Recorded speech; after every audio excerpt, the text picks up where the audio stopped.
Let's jump straight in. Number 6. Time isn't felt normally. You know that moment when you open one notification and suddenly realize hours have disappeared? It's like surfacing after being underwater far longer than you expected. That's not laziness. That's your brain having a very unusual relationship with time. For someone with ADHD, time doesn't move steadily. It skips. 5 minutes and 50 minutes feel strangely similar. Deadlines don't feel real until they are right in front of you demanding attention. You're not ignoring time. Your brain simply struggles to measure it properly. Psychologists call this time blindness. It sounds made up until you realize you've been unintentionally late your whole life, despite honestly trying not to be. Your brain understands only 2 categories: now and not now. The past feels distant, and the future feels abstract. So when someone says, "you had all week," what your brain hears is, "you had all week to feel slightly stressed without knowing when to begin." That's why alarms multiply on your phone.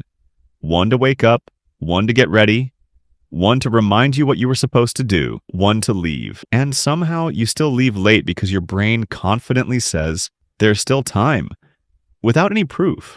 This isn't a character flaw. It's like having an internal clock that runs on guesses instead of accuracy. Your system is outdated while the world expects perfect timing.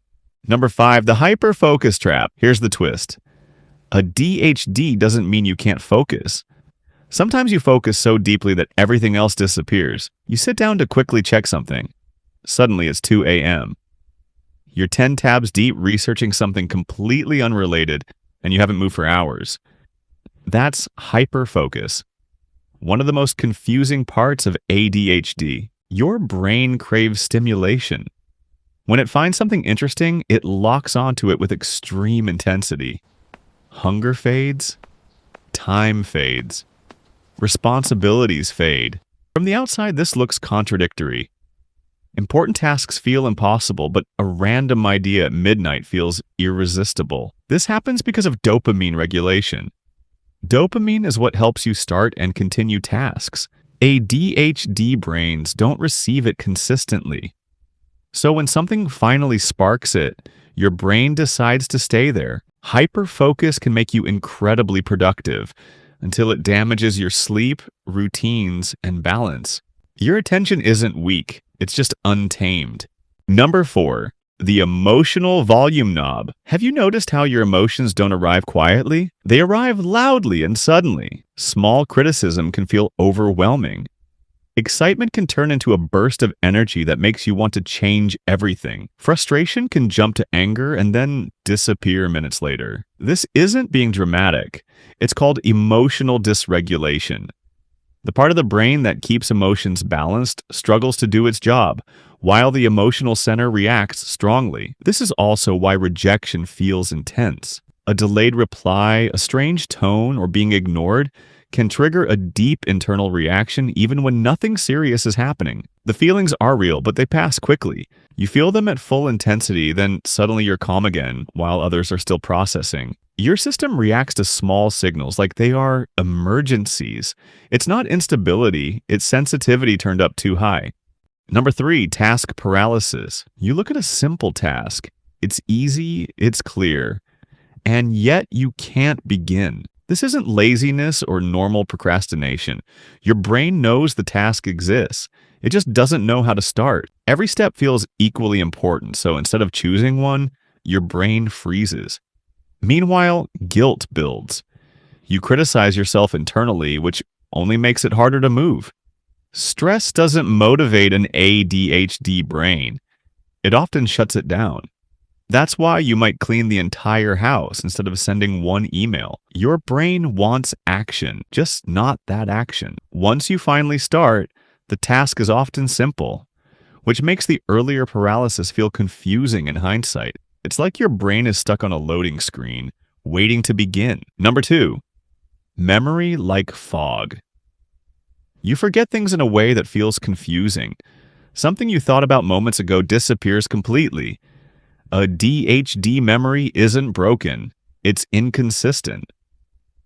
You might remember old song lyrics or random facts perfectly, but forget appointments, names, or why you entered a room. This is a working memory issue. Working memory is like a mental sticky note. In ADHD, that note keeps falling off. Unless something is emotionally interesting or very visible, it doesn't stay in mind. That's why reminders are everywhere and seen in notes, alarms, messages to yourself. People assume forgetting means you don't care. Often you care deeply. Your brain just doesn't store information based on importance. It stores it based on stimulation. Being told to just remember doesn't help. It's like telling someone to see better without glasses. Number 1, constant mental noise. This is the core experience. Your mind is never quiet, not distracted, crowded. Thoughts don't wait in line. They all happen at the same time. Ideas overlap, memories appear randomly. Music plays in your head without invitation. ADHD isn't just difficulty focusing, it's difficulty filtering. Most brains decide which thoughts deserve attention. Yours lets everything in. That's why small sounds, random words, or minor details can pull your attention away. Your brain treats all input as equally important. This constant activity is exhausting. It's also why background sound, music, or videos can help. Not because you're bored, but because silence makes the mental noise louder. It also explains trouble sleeping. When everything outside becomes quiet, your brain finally gets louder. But here's the important part. This same busy mind is also why creativity, humor, fast thinking, and unique connections are common with ADHD. Your mind doesn't follow straight paths. It creates networks of ideas. It just doesn't know when to slow down. ADHD is not a lack of focus. It's too much focus in too many directions at once. Your brain isn't broken. It's just missing a mute button. That's all for today. I'll be sharing more videos like this soon.